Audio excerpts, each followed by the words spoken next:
7 de la mañana, 4 minutos. Saludamos a esta hora a un muy influyente ex asesor de la Casa Blanca para América Latina durante el gobierno de Joe Biden. Tuvo una voz muy relevante, ex subsecretario de Estado adjunto para asuntos hemisféricos durante el gobierno de Barack Obama, con raíces y ADN colombiano. Don Juan González, gracias por estar con nosotros en esta mañana. Muy buenos días, gracias por la invitación. ¿Cómo entender lo que está pasando, Juan? Usted que ha estado en la Casa Blanca en 2 gobiernos tan cerca, ¿qué está pasando? ¿Cómo le está yendo a Colombia en este enfrentamiento ya casi personal entre Gustavo Petro y Donald Trump? Sí, desafortunadamente yo creo que los dos presidentes están poniendo caprichos personales por encima de los intereses de los países, porque los Estados Unidos necesita a Colombia y Colombia necesita a los Estados Unidos.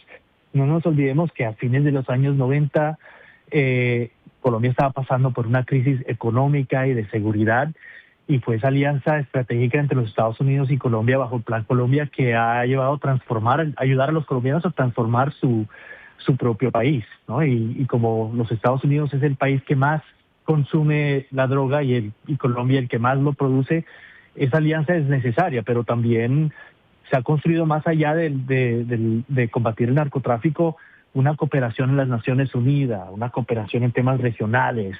El Consejo de Colombia siempre ha valido mucho en círculos de seguridad nacional en los Estados Unidos, y eso se está echando a perder en este momento entre los dos presidentes.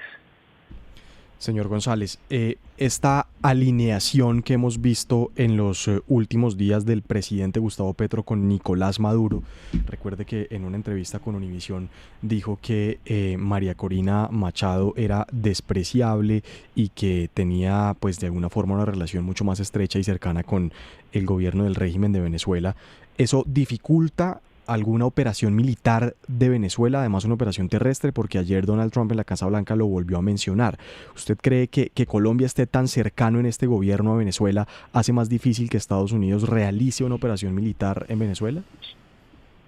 Definitivamente si se hubiese hacer algo por tierra, pero tengo que mencionar aquí que yo creo que el presidente Petro tiene una mala lectura de la situación en Venezuela, y eso es desafortunado porque el país que más es impactado por la situación en Venezuela es Colombia, en términos de seguridad, en términos de migración, económicamente, todo eso.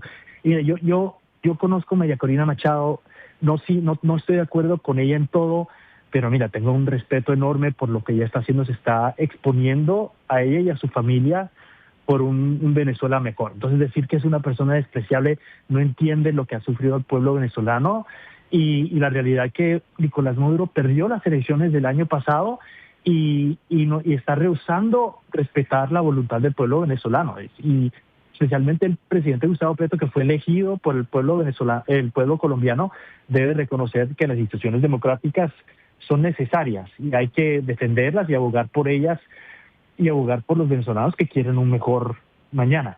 Ahora, el término de una invasión militar, tengo que también mencionar que el despliegue militar naval que tienen los Estados Unidos no es lo suficiente para invadir el país en este momento. Tienen solo 10,000 activos, y para poder entrar al país se necesitan, yo diría, 20, 30,000 soldados para poder tomar al país, o por lo menos Caracas. Eso sí, tienen todos las naves y todo el armamento necesario para hacerlo, pero en este momento lo que hay es, yo creo que una guerra psicológica para tratar de estabilizar al régimen de Maduro y convencerle de que él se vaya.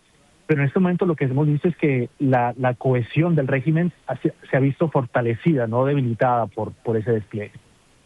Señor González, luego de las acusaciones que se han dado por parte del presidente Donald Trump contra Gustavo Petro, de decir que es un líder del narcotráfico, ¿usted cree que se abre la posibilidad de que el presidente Petro pueda ser investigado en Estados Unidos, teniendo en cuenta también que se está pensando en la posibilidad de incluirlo a él y a su familia y a su entorno en la lista Clinton? Bueno, eso es posible, pero yo creo que también tenemos que reconocer que Colombia tiene instituciones judiciales que son bastante robustas. Entonces, si el pueblo colombiano, si el Ministerio de Justicia, después de que salga el presidente Petro del poder, deciden comenzar una investigación, se tiene que respetar el proceso judicial dentro de Colombia. Tenemos que ver que la observación del presidente Álvaro Uribe es algo que demuestra que yo creo que el sistema judicial de Colombia es imparcial y que puede funcionar sin intervención de los Estados Unidos. Pero también, si el Departamento de Justicia en algún momento decide tomar una investigación, eso no lo sabremos hasta que ellos estén listos para anunciar una acusación. Pero eso necesitan pruebas, ¿no? Necesitan pruebas. Yo creo que las acusaciones del presidente culpan al presidente Petro por la situación en el país del incremento del narcotráfico, y en eso tengo que decir, mira, el cultivo de coca no se le puede echar toda la culpa al presidente Petro. Es algo que comenzó desde el año 2012, comenzó a incrementó durante el gobierno de Santos, incrementó durante el gobierno de Duque y ha incrementado durante el gobierno de Petro. La gran diferencia es que yo creo que el error en la política del narcotráfico bajo el presidente Petro fue un enfoque demasiado fuerte en la interdicción, esperando que iba a ser suficiente eso para combatir la explosión del cultivo, y eso no ha sido lo suficiente. Se necesita un programa bastante robusto de erradicación también y algo más complejo. Pero señor González, ¿qué responsabilidad también le cae al gobierno demócrata de Joe Biden, al cual usted perteneció, en todo esto que estamos viviendo en la región? Porque claramente pues fue en ese gobierno, por ejemplo, donde se creyó en Venezuela, donde donde les devolvieron a Alex Saab, donde les creyeron que iban a respetar un proceso de elecciones que no respetaron, donde también le creyeron, digamos, y fueron bastante laxos en las políticas y en lo que estaba pasando con el tema del narcotráfico y cultivos ilícitos, como usted dice, con otros gobiernos, pero también con el gobierno del presidente Gustavo Petro. Y ahora nosotros estamos pagando los platos rotos de otro gobierno que está exigiendo resultados frente a la laxitud que tuvo el gobierno demócrata de Joe Biden. Yo diría, mira, en primer lugar, Venezuela no hubiera tenido una elección sin la mediación que lideró la administración del presidente. Obviamente, el presidente Maduro no respetó el resultado de la elección y no iba a dejar una elección donde él no controlaba el resultado, pero el resultado fue uno en donde todo el mundo que quedó a calzón quitado, como decimos, que Venezuela es una dictadura, y en la primaria y la elección, el espacio democrático que se creyó y la marginalización de Maduro después de las elecciones no hubiera sido posible sin ese proceso de mediación. Pero reconozco que al fin y al cabo no reconoció el resultado de la elección. Ahora, en cuanto a la política del narcotráfico, es algo complejo, ¿no? Porque los colombianos eligieron a Gustavo Petro. Y nos gustara o no, teníamos que buscar una forma de trabajar con él. Ellos quisieron desarrollar una diferente política antinarcóticos y nosotros insistimos en ciertos elementos en esa política, pero de nuevo, el enfoque en solo la interdicción es algo que dejó que el cultivo de coca siguiera incrementando, de nuevo, no solo desde Petro, sino el cultivo comenzó durante Santos, después del acuerdo de paz. En 2012 estaban 48,000 hectáreas y del 2012 para adelante comenzó a incrementar ese cultivo de una forma bastante dramática. Aunque bajo el gobierno del presidente Duque se llevó a cabo mucha erradicación manual, no era lo suficiente. Después de la decisión de la Corte de prohibir erradicación aérea, yo creo que puso a Colombia en una situación muy difícil. Pero mire, yo creo que al fin y al cabo la situación en Venezuela no se va a resolver a través de una intervención militar. Eso va a tener que ser un proceso de mediación y va a ser difícil y va a tomar tiempo, pero ese es el único camino viable y lo reconocemos viendo procesos alrededor del mundo que han pasado por algo similar. Sí, según la DEA solo entra entre el 5 y el 10% de la droga en Estados Unidos. ¿Cómo explica el despliegue de la fuerza militar frente a Venezuela? Y si podría trasladarse ese despliegue de fuerza frente a las costas de Colombia, visto lo escuchado en las últimas horas. Sí, usted acertó que mucho de la coca que pasa por Venezuela, que es un país de tránsito, va hacia Europa y solo el 5% de la coca que entra a los Estados Unidos pasa por Venezuela. El 75% pasa por el mar Pacífico. Pero mira, el uso del ejército, de la Fuerza Naval de los Estados Unidos, eso yo tengo que decirlo, es teatro político, porque no es la herramienta adecuada.